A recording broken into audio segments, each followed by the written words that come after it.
વક્રતુંડ મહાકાય સૂર્યકોટિસમપ્રભ નિર્વિઘ્नं કુરુ મે દેવ સર્વકાર્યેષુ સર્વદા. સત્યનારાયણ ભગવાનની કથા, સંક્ષિપ્ત કથા. અધ્યાય પહેલો. એક વખત નૈમિષારણ્યમાં શૌનક વગેરે ઋષિઓને સૂત પુરાણીને પ્રશ્ન પૂછ્યો, હે મહામુનિ, મનની ઈચ્છા પૂર્ણ કરવા માટે કયું વ્રત કરવું જોઈએ? સૂતજીએ ઋષિઓને કહ્યું, આ જ પ્રશ્ન નારદ મુનિએ વિષ્ણુ ભગવાનને પૂછ્યો હતો. તેમને ભગવાનને આપેલો ઉત્તર હું તમને કરું છું. વિવિધ લોકમાં ફરતા ફરતા નારદજી મનુષ્ય લોકમાં આવ્યા. અહીં મનુષ્યના જીવનમાં કેટલાક દુઃખ કેવી રીતે દૂર થાય તે પૂછવા વિષ્ણુ લોકમાં ભગવાન પાસે ગયા. તેમણે ચતુર્ભુજ પરમાત્માના દર્શન કર્યા, સ્તુતિ કરી. વાણી અને મનથી પણ એવા અનંત શક્તિ સ્વરૂપ આપને હું નમસ્કાર કરું છું. આપને આદિ, મધ્ય અને અંત નથી. ત્રિગુણ રહિત એવા આપ ભક્તોના દુઃખ દૂર કરવા માટે સગુણ થવાને આપ સૌથી પ્રથમ છો. ભગવાને નારદને તેમના આગમનનું પ્રયોજન પૂછ્યું.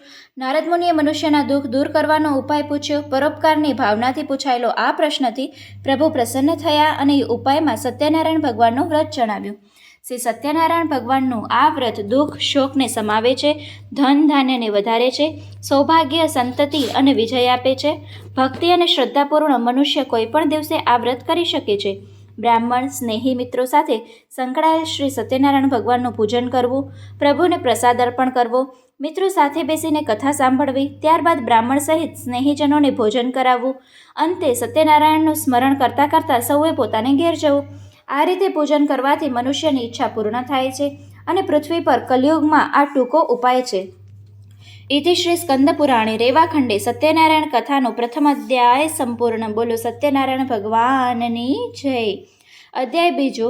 સૂતજી કહે છે, પૂર્વે કાશી નગરીમાં એક નિર્ધન બ્રાહ્મણને ભૂખ તરસથી વ્યાકુળ થઈ ફરતો જોઈ બ્રાહ્મણો જેમને પ્રિય છે એવા ભગવાનને વૃદ્ધ બ્રાહ્મણનું રૂપ લઈ પેલા દારિદ્ર બ્રાહ્મણને પૂછ્યું, તું દુઃખી થઈને પૃથ્વી પર શા માટે ફરે છે? નિર્ધન બ્રાહ્મણે ઉત્તર આપ્યો, હું ભિક્ષા માંગવા માટે ફરું છું. મારી દરિદ્રતા દૂર થાય એવો કોઈ ઉપાય આપ મને જણાવો. વૃદ્ધ બ્રાહ્મણે સ્વરૂપે આવેલા ભગવાન શ્રી સત્યનારાયણ વ્રત કરવા સૂચવ્યું. નિર્ધન બ્રાહ્મણને આ વ્રત કરવાનો નિશ્ચય કર્યો. બીજી સવારે આજે હું સત્યનારાયણનું વ્રત કરીશ એવો સંકલ્પ કરી તે ભિક્ષા માંગવા માટે ગયો. તે દિવસે તેને પુષ્કળ દ્રવ્ય મળ્યું. તેમાંથી તેને સત્યદેવનું વ્રત કર્યું. તેના ફળ સ્વરૂપે તે બધા દુઃખોમાંથી મુક્ત થઈ સંપત્તિવાન થયો. અંતે મોક્ષને પામ્યો. ઋષિએ વધુ જિજ્ઞાસા પ્રગટ કરતા સૂતજીએ જણાવ્યું કે એક દિવસ તે બ્રાહ્મણે શ્રી સત્યનારાયણ દેવનું વ્રત કરતો હતો ત્યારે એક તરસ્યો કઠિયારો ત્યાં આવ્યો. તે ત્યાં બેઠો એ વ્રત જોયું અને બ્રાહ્મણ પાસેથી આ સત્યદેવના વ્રતનો વિધિ જાણી લીધી. બીજા દિવસે આ લાકડા વેચતા તે ધન મળશે તેમાંથી હું સત્યનારાયણનું વ્રત કરીશ એવો સંકલ્પ કરી તે ધનિકોના વિસ્તારમાં લાકડા વેચવા આવ્યો અને લાકડાનું બમણું મૂલ્ય મળ્યું. તેમાંથી પૂજનની સામગ્રી ખરીદી અને સગા સંબંધીઓ સાથે તેને ભગવાન શ્રી સત્યનારાયણ દેવનું પ્રજન કર્યું. તે વ્રતના પ્રભાવે તે ધનવાન પુત્રવાન થયેલ અને આ લોકમાં તે સુખ ભોગવી અંતે સત્યલોકમાં ગયો. ઇતિ શ્રી સ્કંદ પુરાણે રેવાખંડે સત્યનારાયણ કથાના દ્વિતીય અધ્યાય સમાપ્ત. બોલો સત્યનારાયણ ભગવાનની જય. અધ્યાય ત્રીજો. સૂતજી કહે છે, પેલા ઉલ્કામુખ નામનો એક જીતેન્દ્રિય અને સત્યવાદી રાજા હતો. તે પોતાની પત્ની સાથે ભદ્રશીલા નદી તેરે એ સત્યદેવનું વ્રત કરતો હતો. ત્યારે સાધુ નામના એક વાણિયાએ પૂજન વિશે જિજ્ઞાસા પ્રગટ કરી. રાજાએ સંતતિ માટે પોતે વ્રત કરતો હોવાનું જણાવ્યું અને તે સાધુ વણિકને વ્રતની વિધિ સમજાવી. સાધુ વણિકે પોતાને ઘેર જઈ સંતતિ આપનારું આ વ્રત પોતાની પત્ની લીલાવતીને જણાવ્યું અને નિશ્ચય કર્યો કે જ્યારે મને સંતતિ થશે ત્યારે હું આ વ્રત કરીશ.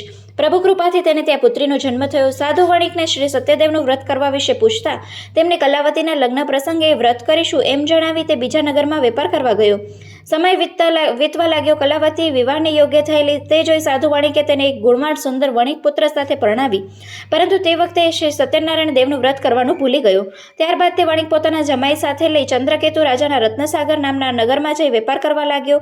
સાધુ વણિકે પોતાની પ્રતિજ્ઞાથી ભ્રષ્ટ થયેલો જોઈ શ્રી સત્યનારાયણ ભગવાને એવો શાપ આપ્યો. એક દિવસ રાજાની તિજોરીમાંથી ધન ચોરી થઈ. એક ચોર આ બે વણિકો સાથે જ્યાં હતા ત્યાં આવ્યા અને પોતાની પાછળ પડેલા રાજાને સિપાહીઓને જોઈ ધન ત્યાં મૂકી નાસી ગયા.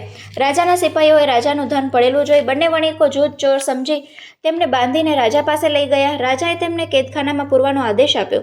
શ્રી સત્યનારાયણ દેવથી માયાથી કોઈએ વણિકને વાત સાંભળી નહીં અને રાજાએ તેમનું ધન જપ્ત કર્યું. આ તરફ વણિયાની પુત્રી લીલાવતી પણ અન્નધનની ખેંચ અને મનની ચિંતાથી ઘેરાઈ ગઈ. ભિક્ષા માંગવા નીકળેલી કલાવતી એક દિવસ સાંજે બ્રાહ્મણને ઘેર ગઈ. અને ત્યાં સત્યદેવનું પૂજન થતું જોઈ પ્રભુને પ્રાર્થના કરી પ્રસાદ લઈ રાત્રે ઘેર મોડી આવી. માતા લીલાવતીએ પુત્રીને મોડાવવાનું કારણ પૂછ્યું. કલાવતીએ તો શ્રી સત્યનારાયણ વ્રતની વાત કરી. લીલાવતીએ ભગવાનનું પૂજન કરવા તત્પર થઈ. તેને પ્રભુને પોતાના પતિ અને જમાઈનો અપરાધ ક્ષમા કરવા પ્રાર્થના કરી. આ વ્રતથી સંતુષ્ટ થઈ ભગવાન ચંદ્રકેતુએ રાજાને સાધુ વણિક તથા જમાઈને મુક્ત કરવાની આજ્ઞા કરી. તે મુજબ રાજાએ બંનેને મુક્ત કર્યા અને કહ્યું, દેવયોગે તમને મહાન દુઃખ પ્રાપ્ત થયું હતું, પણ હવે તમે ભય રાખશો નહીં. રાજાએ તેમને સારા વસ્ત્ર અલંકાર આપ્યા, તેમનું ધન લઈ લીધું અને તે પણ બમણું કરી પાછું આપ્યું. તેમને ઘેર જવા વિજ્ઞાપિત કરી અને સાધુ વણિકે રાજાને વંદન કરીને કહ્યું, આપની કૃપાથી અમે અમારા ગામ જઈશું. ઇતિ શ્રી સ્કંદ પુરાણે રેવાખંડે સત્યનારાયણ કથાના 3ય અધ્યાય સમાપ્ત. બોલો સત્યનારાયણ ભગવાનની જય. સૂતજી કહે છે, સાધુ વણિકે મંગળાચરણ સાથે જવાની તૈયારી કરી અને બ્રાહ્મણોને ધનમાં દાન આપ્યા અને પછી પોતાના નગર તરફ આવવા નીકળ્યો. તેની કસોટી કરવા માટે ભગવાન સત્યદેવે એક સંન્યાસીના સ્વરૂપે એક વણિકને પૂછ્યું, તારી નાવમાં શું છે? ધનના મદથી ગળેલા સાધુ વણિકે મશ્કરીમાં કહ્યું, હે દંડી સ્વામી, તમે અમારું ધન લઈ લેવા ઈચ્છો છો? અમારી નાવમાં તો વેલાને પાંદડા ભરેલા છે. આવું નિષ્ઠુર વચન સાંભળી ભગવાને કહ્યું, તારું વચન સત્ય થાજો. એમ કહી કિનારે દૂર રહી ઊભા રહ્યા. પોતાની નિત્યક્રિયા પરાવી સાધુ વણિક નાવ પાસે આવ્યો. તેને જોયું તો નાવમાં પાણી ઉપર આવેલી જોઈ તેને વેલા અને પાંદડા જોઈને મૂર્છિત થઈ જમીન પર ઢળી પડ્યો. ભાનમાં આવ્યો ત્યારે ચિંતા કરવા લાગ્યો. પોતાના જમાઈના સૂચનથી સંન્યાસી પાસે જઈ પોતાના અપરાધની ક્ષમા માંગવા લાગ્યો. ભગવાને કહ્યું, સાધુ વણિક, તું રડીશ નહીં. મારી પૂજા છોડી અને તેનું દુઃખ પામ્યો છે.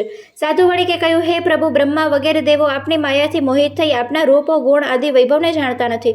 હું તો એક પામર મનુષ્ય છું. આપ પ્રસન્ન થાઓ. મારા વૈભવ વિસ્તાર પ્રમાણે હું આપનું પૂજન કરીશ. સાધુ વણિકનું આ વચન સાંભળી સંતુષ્ટ થયેલા ભગવાને તેની મનોકામના પૂર્ણ કરી. સાધુ વણિક પોતાના નગર તરફ આવવા નીકળ્યો અને નગર નજીક આવ્યું ત્યારે વણિકે એક દૂતના ઘેર સમાચાર મોકલાવ્યા. દૂત ઘેર જઈને લીલાવતીએ સાધુ વણિક તથા જમાઈના આગમનના સમાચાર આપ્યા. પ્રસન્ન થયેલી લીલાવતીએ તે જ વખતે સત્યનારાયણ દેવનું પૂજન કર્યું. પુત્રી લીલાવતીએ કહ્યું, હું તારા પિતાના દર્શન કરવા જાઉં છું. પ્રભુ પૂજા કરી, તું પણ ત્યાં આવી જજે. કલાવતી પૂજન કર્યું, પણ ઉતાવળમાં પ્રસાદ લીધા વગર તે પોતાના પતિને મળવા ગઈ. આથી કોપિત થયેલા સત્યનારાયણ દેવે પતિને ધન સાથે હતો તે નાવ સમુદ્રમાં અદૃશ્ય કરી દીધી. પોતાના પતિને ન જોતા દુઃખી થયેલી કલાવતી તેમની પાદુકા લઈ તેની પાછળ જવા તૈયાર થઈ. સાધુ વણિકે શ્રી સત્યનારાયણ દેવના વ્રતનો સંકલ્પ કર્યો ત્યારે આકાશવાણી થઈ, હે સાધુ વણિક, તારી કન્યા મારો પ્રસાદ છોડી પતિને મળવા અહીં આવી છે, માટે તેનો પતિ અદૃશ્ય થયો છે. તે ઘેર જઈ પ્રસાદ લઈ પાછી આવશે તો તેનો પતિ દેખાશે, એમાં શંકા નથી. આ આકાશવાણી સાંભળી કલાવતી ઘેર ગઈ. પ્રસાદ લઈને પાછી આવી ત્યારે પોતાનો પતિ દેખાયો. સાધુ વણિકે શ્રી સત્યનારાયણ દેવનું પૂજન કરી પોતાને ઘેર આવ્યો. એ પછી દરેક પૂનમે તે સંક્રાંતિના દિને તે પ્રભુનું પૂજન કરતો. તેના લીધે આલોકમાં સુખ ભોગવી અંતે સત્યલોકમાં ગયો. ઇતિ શ્રી સ્કંદ પુરાણે રેવાખંડે સત્યનારાયણ કથાનો 4th અધ્યાય સમાપ્ત. બોલો સત્યનારાયણ ભગવાનની જય. અધ્યાય 5મો. સંતજી કહે છે, પહેલા તુંગધ્વજ નામનો એક રાજા પૂજાનું પાલન કરવા તત્પર રહેતો. તેને પણ ભગવાન શ્રી સત્યનારાયણ દેવનો પ્રસાદ છોડી દુઃખ મળ્યું. એક દિવસ આ રાજા વનમાં શિકાર કરી વડના એક ઝાડ પાસે આવ્યો. ત્યાં કેટલાક ગોવાળો શ્રી સત્યદેવનું પૂજન કરતા જોયા. રાજા અભિમાનથી ત્યાં ગયો નહીં, તેમને નમસ્કાર કર્યા નહીં. ગોવાળોએ પૂજા કર્યા પછી રાજા પાસે પ્રસાદ લાવીને મૂક્યો. રાજાએ પ્રસાદનો ત્યાગ કર્યો. તેનાથી એનું બધું દુઃખો પામ્યા. તેના 100 પુત્ર, ધન, ધાન્ય બધું જ નાશ પામ્યું.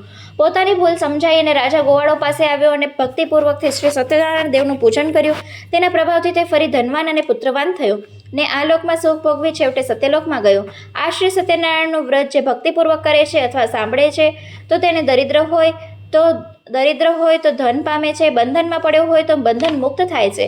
આ સત્ય છે, એમાં સંશય નથી. શ્રી સત્યનારાયણ દેવનું વ્રત કરનાર આ લોકમાં સુખ ભોગવી છેવટે સત્યલોકમાં જાય છે. કલિયુગમાં સત્યની ઉપાસના વિશેષ ફળ આપનારી છે. કેટલાક તેમને કાલ કહે છે, કેટલાક સત્ય ઈશ્વર કહે છે, તો કોઈ સત્યનારાયણ, કોઈ સત્યદેવ કહે છે. એ જ પ્રભુ એક જ પ્રભુ છે. અનેક જાતના રૂપ ધારણ કરી સર્વને મનવાંછિત ફળ આપે છે. કલિયુગમાં તો સત્યનારાયણ વ્રતના સ્વરૂપે સનાતન રહેશે. આ કથાનો જે નિત્યપાઠ અથવા શ્રવણ કરશે તેના પાપ સત્યદેવની કૃપાથી નાશ પામશે. એથી શ્રી સ્કંદ પુરાણે રેવાખંડે સત્યનારાયણ કથાનો 5મો અધ્યાય સમાપ્ત. બોલો સત્યનારાયણ ભગવાનની જય.